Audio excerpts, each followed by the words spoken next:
publiko sa Iloilo City. 88.7 K5 News FM. Championing the lives of the Filipino. D3 Bio ang suplemento ko. Kakas ang ubok at sipon, kakas ang trangkaso. D3 Bio ang suplemento ko. Bakterya ka virus, ubos sa D3 Bio. D3 Bio ang suplemento ko. D3 Bio ang suplemento ko. Klinika D3 Bio. Mabakal sa mga branches ang Klinika de Alternativo Medicina and Wellness Center. DTX 500 ang aton nga suplemento. DTX 500 diabetes, arthritis, magkaayo. DTX 500 ang high blood mo sigurado magkaayo. DTX 500 ang aton nga suplemento.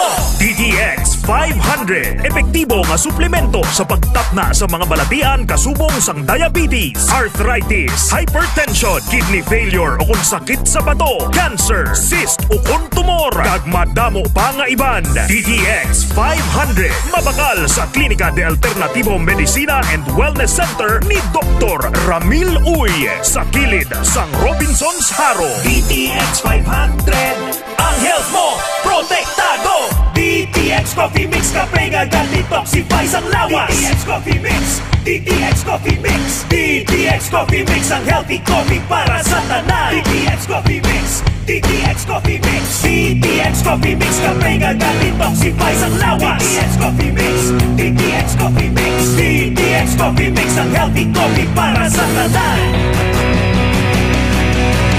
DTX Coffee Mix nag-detoxify, namuling mapaniwang kay tutong at kay inday. DTX Coffee Mix lawas na piluan, diabetes, ligawan. O magkape na ta, DTX Coffee na. DTX Coffee Mix. Nakakape ka na, nakadetox ka ba? Pag may TC para aron mo aptika. Pag may TC mo, tungod ang may TC puno sa vitamina. Pag may TC mo, barato na o ipig-ibo pa. Tungod ang may TC, alkaline vitamin C, mulawas at tipirmi, dili nakakapuyon. Tungod sa may TC, May TC ang alkaline ng vitamin C. K5 News FM. Championing the lives of the Filipino. Wow! May puso! The official overall #1 station in Iloilo City. K5 News FM. Iloilo 88.7.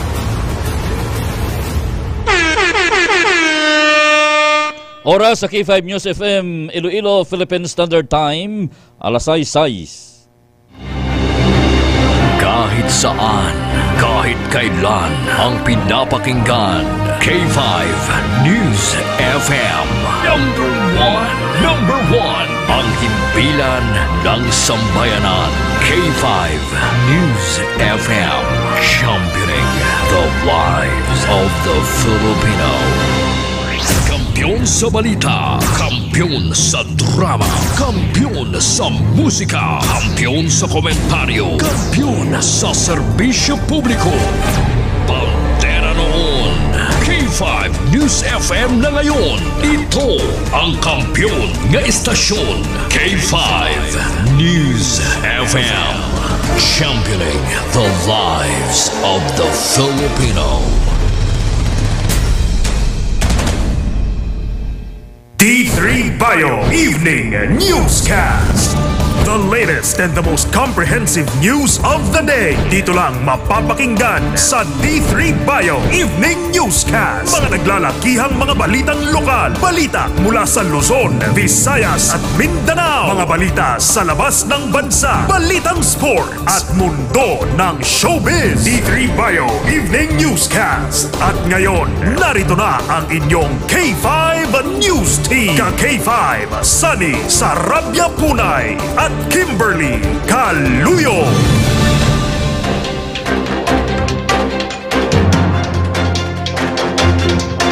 Maayong gabi Iloilo, magandang gabi Pilipinas, good evening world. Welcome sa D3 Bayo Evening Newscast. Merkules nga adlaw, Marso 12, tuig 2025. Mga ka-K5, sarang kita mabatian sa 88.7 sa inyo tagsa ka mga FM dial. Makitan kag mabatian man kita worldwide. Pinaagi sa aton official Facebook page ang K5 News FM Iloilo 88.7 Digital. Sa gihapon, sa ngalan sang serbisyo publiko, kami ang inyo mga tagbalita. Yan si K5, Sunny Sarabia Punay. Kaga ko naman ang inyo alagad, ako si ka-K5, Kim Montaño Caluyo. Sa mga pangulong dinalan, ginadulong sa kalwan sang D3 Bayo, nahimo sa vitamin D3 kag virgin coconut oil. Sa mga nagabalik-balik ang hilanat ubo kag sipon kag para makalikaw kita sa dinggi, magtumar sang D3 Bayo sang Klinika de Alternatibo Medicina. Natural nga antiviral kag antibacterial, gani kung gusto nyo mag-ayo, mag D3 Bayo. Sa balita lokal, anay Mayor Jed Patrick Mabilog nagpagwa sang statement angot sa pag-aresto kay anay Presidente Rodrigo Duterte. Sa dugang headlines, sa Philippine National Police o PNP naka-heightened alert kasunod sang pagka-aresto kay former President Rodrigo Duterte. Minilyon nga drug confiscation sa Western Visayas, hindi pa makabig nga alarming sunod sa Police Regional Office 6. Siyam ka bago nga police patrol gin-turnover sa pila ka mga police units sa Western Visayas. Sa balita nasyonal, Vice President Sara Duterte nagpadulong man sa the Netherlands. Sa dugang headline sa Balitang Nasyonal, anay Presidente Duterte nagpahayag nga ang pag-aresto sa iya ang mahimo nga magresulta sa kadalagan sang presidency ni Vice President Sara Duterte. Balita International, China ginpandaman ang ICC nga likawan ang politicization kag double standards sa pag-aresto kay anay Presidente Duterte. Sa balitang sports, Denver Nuggets ikadawa na sa Western Conference 2024 to 2025 NBA standing. Kag sa aton balita sa patag sang entertainment, Harry Potter star nga si GC Cave nag-obra sang OnlyFans sa channel agud nga makabayad sang kautangan.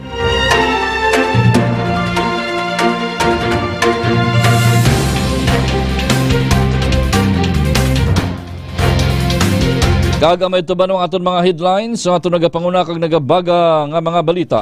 Mga balita nga unan ninyo mabatian sa K5 News FM Iloilo, apang sa mapamantalaan buwas pa mabasahan. Philippine Standard Time, alas 6:10, kag karon sa detalye na sa aton mga balita. Balitang lokal.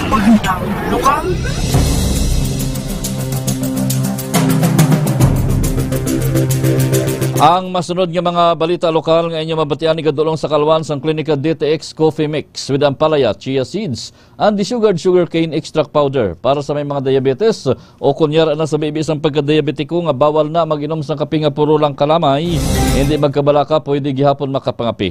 Klinika DTX Coffee Mix ang pinaka-healthy nga kape. Nakapangapi ka na, naka-detox ka pa.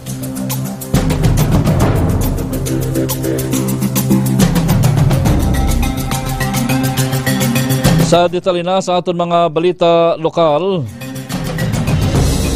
nagpagwa sang statement si anay Mayor Jed Patrick Mabilog angot sa pagkadakop o pag-aresto kay anay Presidente Rodrigo Duterte kagindara na sa The Hague, Netherlands. Kaundan sang pahayag sang anay alkalde amo ang pagpautwa sini sang iya bahin may kaltanan sa pag-aresto sa anay Presidente kag sumuman ang pagpasalamat sa Ginoo sa hustisya kaluoy kag pagpalangga sini. Gitpaig man ni Mabilog nga wala ini nagaselebrar apang nag-reflect ini sa natabo nga may pagpasalamat sa Dios. Madumduman nga anay gintawag ang syudad sa Iloilo ni anay Presidente Duterte nga most civilized city. Iniman ang nangin rason sa pagpadulong ni Mabilog sa lawasang pungsod kag nabalik na lamang sa Pilipinas 7 ka tuig ang makaligad matapos nga ini ang ginlakip sa narcolist ni Duterte. Sa kaangot nga balitang lokal, ginklaro ni Iloilo City Mayor Jerry P. Treñas nga wala ini isang gin-issue nga statement may kaangtanan sa pag-aresto kay former President Rodrigo Roa Duterte. Kasunod sang naglapta nga impormasyon, siro sa alkalde, himo-himo gid lamang ini kag makabig nga fake news. Gidahingyo man sini ang publiko ilabi na sa mga Ilonggo nga mangin vigilante kag magkuha gid lamang sang impormasyon sa mga masaligan nga sources. Matandaan nga makapila na ka beses nga may nagpalapta asang sala nga impormasyon. Sa riin, ginasunod ang template sang isa ka local news outlet. Philippine Standard Time, alas 6:13 sa iban pa nga mga balita lokal. Formal na nga magapungko bilang head sang Iloilo City Health Office o kun ICHO si Dr. Mary Ann Diaz. Ini matapos nga ginkonfirmar sang Iloilo City ang appointments ni bilang bag-ong tagpamuno sang nasamit nga opisina. Pagkatalusan ni Diaz si Dr. Annabel Tang nga nagretiro na sang tinalikdan nga bulan. Samtang nagpangako man si Diaz nga mas pasangkaron pagid sini ang mga programa sang Iloilo City Health Office. Sa piyak nga bahin, naka-heightened alert ang bugos nga Philippine National Police akan PNP kasunod sang pagka-aresto kay anay Presidente Rodrigo Roa Duterte. Sunod kay Police Regional Office akan PRO6 Director Police Brigadier General Jack Wangki, bisan pa nga naka-red alert, wala naman sang dapat nga ika-alarma ang publiko. Dugang pa sang direktor, bangod sang natabo, mahimo nga may mga grupo nga magtugas sang kinagamo, kani mas maayo nga handa ang pulis nga magresponde. Nahibaloan nga ginaresto ang anay Presidente tungod sa arrest warrant nga gin-issue sang International Criminal Court o ICC, may kaangtanan sa ginapayag crime to humanity nga ginkometer sa niya. Sa dugang paginaton nga balita lokal, ginadulong naman sa kaluan sang Mighty C. Alkaline-based nga vitamin C, wala sang hapdi sa tiyan. Gani pwede gin magtumar bisan wala sang kinaan-an. Mighty C, labing gin pabaskog para nga mas protektado kita kontra sa mga balatian. Nagabulig sa aton nga heart health, agud makalikaw kita sa stroke kag heart attack. Nagapahamis pa sang kutis, gani bisan may edad na, hubin gihapon ang itsura. Hindi pa makabig nga alarming ang minilyon nga drug confiscation sa Rion Sai suno kay Police Regional Office 6 o Pro 6 Director, Police Brigadier General Jack Wangki. Suno pa sa direktor, nakatutok sa supply reduction ang mga operation sa mga unit sang kapulisan sa Western Visayas, rason nga nagtaas o kung nagdubli ang nakompiskar nga illegal nga druga. Dugang pasining nga wala sang dapat nga ika-alarma ang publiko sa madamo nga mga drug confiscation sa mga pulis, bangod nga ini nagapatimaan lamang nga nagatrabaho ang mga pulis kag wala nagalinapta sa wala nagalinapta ang mga nagasulod nga illegal nga druga sa naglain-lain nga mga lugar sa Region 6. Pahig pa sang natungdan nga kung ipaanggit ang data sa illegal drug operation sa nagligad nga tuig kag sa subong nga tuig dako gid ang ginbag-o. Sa dugang balitang lokal, gin-turnover sang Police Regional Office akan PRO6 sa nagkalain-lain nga mga unit sang pulis sa Western Visayas ang siyamtanan ka mga police patrola. Suno kay Police Regional Office akan PRO6 Director Police Brigadier General Jack Wangki, ang tinatuyo sang talatapan amo nga mapaayo ang mobilization ilabi na nga nagahilapit na ang eleksyon. Angot diri ang mga nakabaton amo ang banwasang San Enrique, banwasang Anilao, kag banwasang Dingle sa probinsya sang Iloilo, Libertad, Antique, kag Malay, New Washington, amo man tangalan sa probinsya sang Aklan. Dugang pa sang direktor, ginalauman siri nga mapaayo ang police deployment kag police responses. Nahibaloan nga ang siyam ka personnel nga kon personnel carrier Mitsubishi Triton nga 4x4 ang gikan sa national government kag ginpadala sa Rion 6. Sa dugang paginaton nga balita lokal, ginadulong naman sa kaluan sang Klinika DTX 500. Ang palay leaves with the sugarcane extract para sa may mga diabetes, sa mga hindi makatulog sa tiyon sang kagabihon, para nga mangin mahamuok ang katulogon, mag-Klinika DTX 500 adlaw-adlaw. Nagabulig ini para makalikaw kita sa mga balatian. Ilabi na ang cancer. Klinika DTX 500, the superior antioxidant. Sa iban pa natin nga balita lokal, nagpungko na bilang bago nga chairperson sang Metro Iloilo Transport Service Cooperative o MITS Co-op ang 61 anyos nga retired teacher nga si Annabel Fail epektibo sa mga adlaw Marso 11. Sa interview sa K5 News FM kay Fail, iya ginpahayag nga ang unang nagdaog sa ilang mga board of directors amo si Dr. Dari Balondon apang nag-atras ini sa posisyon bagod nga nagatrabaho man ini bilang isa ka manunudlo sa banwa sang Dumangas.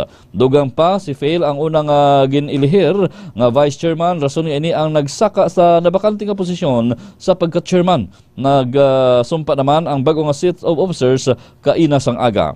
Ginpasalig man ni Fail nga amat-amaton sini nga husayon ang problema sa kooperatiba ilabi na ang pagkalubong sini sa utang, pagka-freeze ang ilang bank account kag iban pa nga mga kontrobersiya o kon mga issue nga iya ginsalo. Kung madumduman nga si Cheryl Asibuchi ang nanging chairwoman man, antes magpungko si Fail. Ginahulat pa sa karon ang proper turnover of documents sa nakaligad nga administrasyon ilabi na ang financial statements. Sa police report, masobra 400,000 pesos o kon 400,000 pesos nga kwarta ang nataban sang duha ka mga tawo nga ginapayag nga suspect sa pagpang-hold up sa isa ka negosyante sa Banwa sang Uton. Sa interview sang K5 News FM Iloilo kay Police Lieutenant Abner Hordan, ang deputy sang Uton Municipal Police Station, natabo ang insidente sa barangay Buray Uton sang Marso 11. Ginabanta alas 3 sa Vientes sang kaagahon kag nagpadulong naman ang biktima sa Uton MPS alas 4 sang kaagahon sa kaparehuman nga adlaw. Suro pa kay Hordan, ang biktima gikan sa ilabalay kag padulong na kontani sa iya pwesto sa amuman nga Banwa. Samtang nasakay sa iya e-bike, kon samtang nagasakay sa iya e-bike, kinali lang nga gintambangan sang duha ka mga sospetsado kag nagdeklarar ang mga ini sang hold up. Sa karon wala pa matumod ang sospek o kon wala pa natumod ang sospek sa natabo nga insidente kag nagapadayon pa ang investigasyon sang kapulisan. Philippine Standard Time, alas 6:19. Balitang National. Balitang National.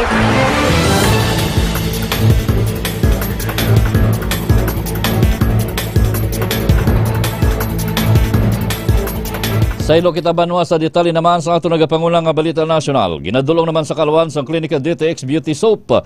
Para sa mga luyag magputi ka maghamis ang kutis, magklinika DTX Beauty Soap adlaw-adlaw kada magpaligo. Nagabulig ini para makalikaw kita sa mga baratian sa panit, kasubong sang buni, kati-kati, punggod kigiban pa. Klinika DTX Beauty Soap na antimicrobial soap pa. Nagbiya na sa pungsod Pilipinas si Vice President Sara Duterte sinigid lamang nga aga sang Miyerkules padulong sa Amsterdam, the Netherlands, kasunod sa pag-aresto sa iamay nga si Anay Presidente Rodrigo Duterte pag-kumpirmar sa Office of the Vice President o kon OVP. Sa isa ka mensahe ginpahig sang OVP nga si Vice President ang naghalin sa Manila ginabanta alas 7:40 kaina sang aga sakay sa Emirates flight number AK337 padulong sa Amsterdam.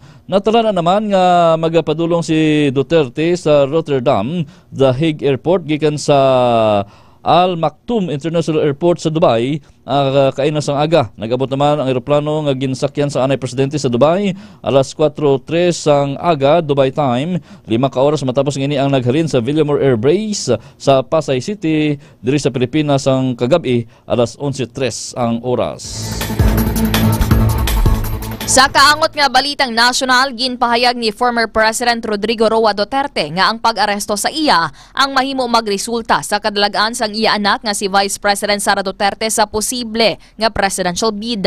Ini ang sandig sa video nga ginpost ni Kitty Duterte samtang in custody o kunyara sa kustodiya sang kapulisan si Duterte sa Villamor Air Base. Matandaan nga ang International Criminal Court o ICC ang nag-issue sang arrest warrant bato kay Duterte sa crimes against humanity may kaangtanan sa iya drug war. Gen-question man ni Duterte ang pag-aresto sa iya bangod ginapahayag sini nga ang Pilipinas ang hindi na miyembro sang ICC. Sa isa naman ka press briefing sang Martes sang gabi, ginpahayag ni Presidente Ferdinand Marcos Jr. nga nagabato ng Interpol Manila sang opisyal nga kopya sang ICC warrant pila ka oras antes ang pag-abot ni Duterte sa pungsod nagikan sa pungsod Hong Kong. Suro pa kay Marcos nga ang pag-aresto ang ginpatigayon bangod ginhingyo ini sang Interpol kag mayara sang commitment ang gobyerno sang Pilipinas. Ginpanginwala naman sini ang alegasyon nga ang pag-aresto kay Duterte ang isa ka bayolasyon sang Philippine sovereignty. Samtang ini naman nga bahin sa aton mga pagbalita ginadulong sa Kalawan sang Klinika Diofres Dio Rolon para sa pagkatapos paligo Hindi magkalipat magamit sa Klinika Diofresh di roll-on para preska ang pamatyagan sa bilog nga adlaw. Naghahatag ini isang 48-hour protection kontra sa bahong balhas. Klinika Diofresh, the natural Dio roll-on. Kalakip na si Anay Presidente Rodrigo Duterte sa listahan sang world leaders nga nagapangatubang sang kaso sa International Criminal Court bangod sa crimes against humanity, may kangtanan sa mga pagpatay sa panahon sang war on drugs.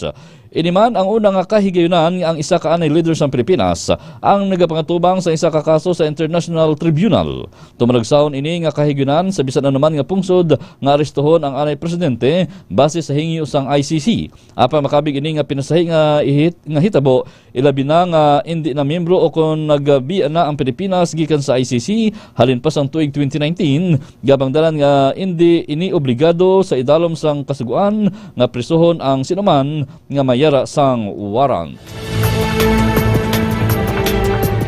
Sa aton pinakaulihi nga balitang national, ginpahamtang sang Philippine National Police akan PNP sa heightened alert ang tanan nga regional offices sa bugos nga Pilipinas. Ini ang may kaangtanan sa pagsaka sang tensyon sa pagkaaresto sang International Criminal Court o ICC kay anay Presidente Rodrigo Roa Duterte. Suno pa sa PNP, isa ini sa pagpanghanda sang ahensya agud malikawan ang pagluntad sang kinagamo. Matandaan nga nagtipon-tipon ang mga supporters ni Duterte sa Villamor Air Base sa Pasay City matapos ang pagkaaresto sa anay presidente. Balita International.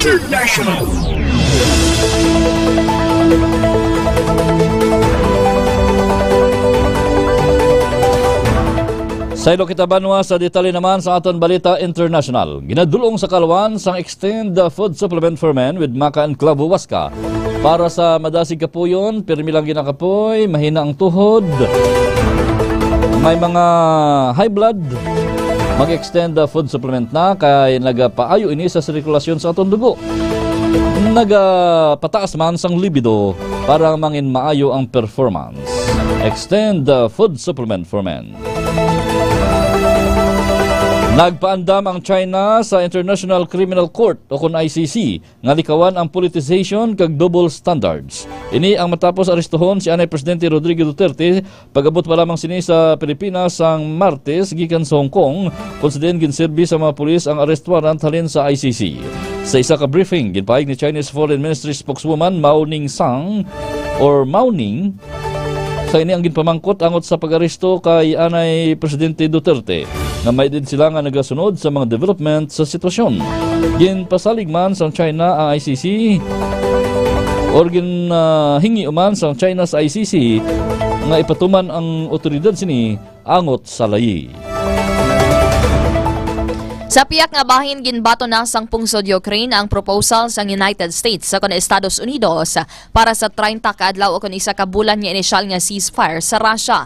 Ini ang nangin resulta sa ginpatigayon nga pulong sa mga opisyal sang Ukraine kag United States nga ginhiwat sa Saudi Arabia. Ginpahayag ni US Secretary of State Marco Rubio nga ang bola sa karon ang yara sa kamot sang Russia. Kaangay na lang sang ginhimo sini magapatigayon liwata sang pulong si Rubio sa mga opisyal sang Russia. Bangod man sa pagpasugot sa Ukraine, ila igabalik ang intelligence sharing kag security assistance.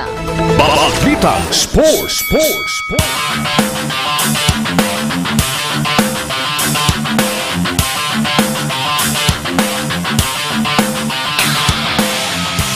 Sa ilo kita banwa sa detalye naman sa aton balita sa patag sang hinampang. Ginadulong sa kaluan sang Klinika Spur Biotics with 80 billion CFU sang good bacteria o probiotics. Sa mga nabudlayan magpamuhin, magklinika Spur Biotics, nagabulig ini tinlo sa aton tiyan kag kolon. Agod makalikaw kita sa mga balatian ilabi na ang colon cancer. Klinika Spur Biotics, the fortified probiotics. Nagapangaduha na ang Denver Nuggets matapos ini malutos ang Oklahoma City Thunder sa score nga 140-127. Si Nuggets center superstar Nikola Jokic ang nagpanguna sa kadalagaan sang team kung sa diin nakalista ini sa 35 puntos, 18 ka rebounds kag 8 ka mga assist. Nalimitahan naman sang Nuggets si Thunder superstar Gilgeous Alexander na nakalistan lamang sa 25 puntos, 3 ka rebounds kag 7 ka mga assist. Naibaroan nga mayara na sang 42 kadaog kag 23 ka pirdi ang Nuggets. Samtang ang Thunder naman ang mayara sang 53 kadaog kag 12 ka pirdi kag nagapabilin nga numero 1 sa standing sa Western Conference 2024-2025 NBA regular season. Balitang Entertainment.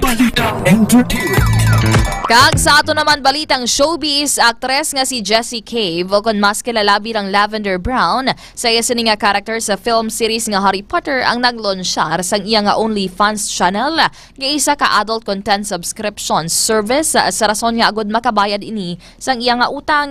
Ginklaro man ni Cave nga ang iya ginobra nga account ang hindi para sa sexual content kundi para sa mga subscribers ni nga may fetish sa buhok. Pahayag pa sang 37 anyos nga actress nga ang iya channel ang mayara sa manami nga mga qualities ang hair sounds kag very sensual stuff samtang napakita ang iya malaba, blonde kag ang starlight nga buhok sa camera.